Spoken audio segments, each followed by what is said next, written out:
Arestado ng mga tauhan ng San Rafael Municipal Police Station ang top 9 most wanted person, municipal level sa Barangay Sampaloc, San Rafael, Bulacan.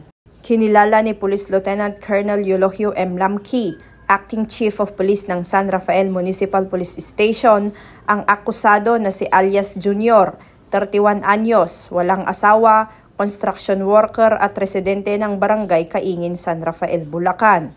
Ayon kay Police Lieutenant Colonel Lamqui, dakong alas 10 ng umaga nang isinagawang operasyon sa pinagsanib na puwersa ng mga tauhan ng San Rafael Municipal Police Station.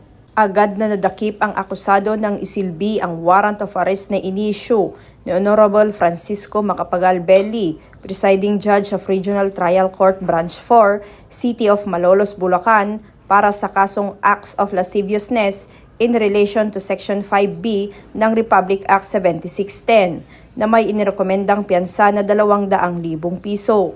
Ang kalaboso ay kasalukuyang nasa kustudiya ng San Rafael Municipal Police Station para sa tamang dokumentasyon at wastong disposisyon.